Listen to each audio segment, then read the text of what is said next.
What's up, everyone? Welcome back to another review, and this time we're taking a look at Pirates of the Caribbean on Stranger Tides, based off the book On Stranger Tides by Tim Powers. This is the fourth installment into the Pirates franchise.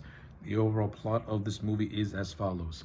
Jack Sparrow is on his quest to find the Fountain of Youth, and while doing so comes into conflict with both Hector Barbossa and Blackbeard, who are also on a journey to find the youth. Now, while Jack is on this journey, he also rekindles a little relationship he had with a woman by the name of Angelica, who happens to be the daughter of Blackbeard. So yeah, that is the overall plot line of On Stranger Tides. Let's talk about it. So I'm going to try and make this review as short as I possibly can, because overall I thought Pirates of the Caribbean 4 was okay. I thought On Stranger Tides was a serviceable movie. It goes back... this movie has kind of low scale stakes. It doesn't have a grandiose story. It's mostly standalone, and that's really what these movies always needed from the start. Curse of the Black Pearl was a standalone movie, and then I think Dead Man's Chest and At World's End kind of overly complicated everything by having this long arc of a story. Now, my problems with those two movies is that I thought that it focused more on plot and less on just having fun. But this movie tries to go back to the sense of the first movie, in which it tries to just tell a standalone story, but also have fun with these characters. And overall, that's what I thought this film did. I don't think it's perfect by any stretch of the imagination. I would have done things in this movie much differently, but overall, it's a serviceably passable movie. I don't think it's memorable. I don't think it's the best of the Pirates franchise. The first movie's still the best, and I think that At World's End is a superior movie when compared to this one, mainly because At World's End just did a better job at just having very thrilling action sequences. Something that I think this movie doesn't really have enough of. Though there are a handful of scenes that I really did enjoy. So let me just get the positives out of the way first. The cast in this movie is spot on. Johnny Depp once again reprises his role as Jack Sparrow, and just like he did in the first three movies, Johnny Depp is the character of Jack Sparrow. You don't really have anything to add, because you can tell the man just thoroughly enjoys playing this character. Like you can tell Johnny Depp has a legitimate love for the character of Jack Sparrow, because he just gives it his all. He never phones it in. And in this movie, it's no different than his previous three portrayals. He just loves playing the character. He has that zaniness, that eccentricness, and that likability that made Captain Jack Sparrow so popular upon his debut in 2003. Now, what the movie did with Jack Sparrow, he did some interesting things with him. Like we explored his a little bit of his backstory a tad bit by introducing the character of Angelica, played by Penelope Cruz, who is a former love interest of Jack. I thought Penelope Cruz was okay as the character of Angelica, daughter of Blackbeard. She was fine. Not really all that memorable, not really all that interesting. But she and Depp have, they have passable on-screen chemistry, is what I'm gonna say. So that is what it is. You have Ian McShane as the character of Blackbeard. Listen, I like Ian McShane from the John Wick movies as Winston, and I liked him in this movie. I don't think Blackbeard is as interesting as Davy Jones, as Bill Nye's character of Davy Jones in the previous two movies. But Blackbeard, Ian McShane, entertaining. I like him. He's got some good moments here and there. Got some cool bantering. He's got some fun bantering with this character called Philip, who is also part of his crew.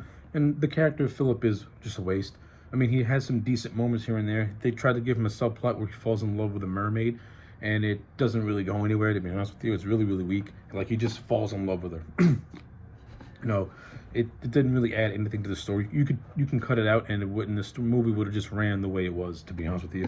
Philip and the mermaid, their subplot, not necessary. Another thing that was unnecessary was the added addition of the Spaniards. Like, the Spanish, like, this movie has the idea of the Spanish, who are also on the hunt for the Black Pearl, but they're so, not the Black Pearl, for the Fountain of Youth, but they're so irrelevant to the movie that you forget that they're actually in it. So yeah, like, the characters of Philip and his story, not necessary, and the added addition of the Spanish as being villains are not necessary. Now, let's go back to the positives and things that I do like. Uh, we got the return of Gib, played by Kevin McNeely. Love the character of Gib from the first three movies. Love him in this movie. The bantering between Gib and Jack Sparrow is some of the best parts of the pirate movies. I just think Johnny Depp and Kevin McNeely have great on-screen chemistry with one another. And I just want to see a movie with just these two on an adventure without anyone else. Maybe these two and Jeffrey Rush, just the three of them on an adventure together without any added extra people on their crew, because these three guys could have some of the most funnest bantering ever. Speaking of Jeffrey Rush, my second favorite character of the pirate movies, Hector Barbosa, makes a return, and I like the direction they kind of take Barbosa in this movie. I kind of like the idea of him working for the royal family of England, and him being a little bit more refined, but he still keeps his cunning nature. I like that. It's a nice little wrinkle to the Barbosa character. Like, he comes across more as an anti-hero, not so much as a villain, and I like it. But I also like the story that they gave him, in which he lost the Black Pearl because of Blackbeard, and now the Black Pearl is like stuck in this bottle. So I like that. I thought that was cool. And I also like how in the end he takes another ship and becomes a pirate again. Good stuff. I like it. Anything with Barbosa is always going to get a plus for me because I love Jeffrey Rush in the role. Like Johnny Depp, he just fits the role like a glove. What else? What else in terms of the positives? Yeah, I think that's all for the positive in terms of the acting. Now, some of the action sequences in this movie are actually pretty well done. They're not really all that memorable, to be honest with you. The one that I really, really like is this scene where a bunch of pirates are on a rowboat and they get attacked by these mermaids. It's straight out of a horror movie. It's actually really well done and very well directed. And it's actually in this scene where the character of Philip meets the mermaid that he falls in love with. I think because she saved him or spared his life. So take that for what it is. So, that was pretty cool. Oh, another addition. Keith Richards once again returns as Captain Jack Sparrow's dad. And in the brief 2 minutes of screen time that he has, I like it. Just like in That World's End, I like it. One of the biggest flaws of this movie, I just want to get it out of the way. One of the biggest flaws in this movie is that it didn't have Jack Sparrow and his dad team up to find the Fountain of Youth together. Because I think you could have gotten some good parallels of the father and son ten of Jack Sparrow and the father-daughter duo of Blackbeard and Angelica. Like, you could have paralleled those relationships as both these families are trying to find the Fountain of Youth. I think you could have gotten some cool, interesting things out of that. But to addition, I just want to see Keith Richards act off Ian McShane as. I just want to see how those two would have interacted with each other. I think that was gold waiting to happen. Another thing that I liked was the first 20 minutes of this movie is really, really fun, in which there's a trial for Gib, who's being framed as Jack Sparrow, and you have Jack Sparrow imitating a judge who kind of frees him, and then they get caught and brought to the royal family, in which we find out that Hector is part of the royal family. Like, the first 20 minutes of this movie is a lot of fun. I enjoyed it. But now my negatives are going to creep in. And then this also leads into a fight scene where Jack fights the imposter Jack Sparrow, who just happens to be Angelica. So, like, yeah, that first 20 minutes to a half an hour was my favorite part of this movie. Once we get past that, that's where the movie kind of just goes in and out in terms of its quality. You have some moments where the movie has a good jolt of energy, and then you have some moments where they're just walking around trying to find the fountain.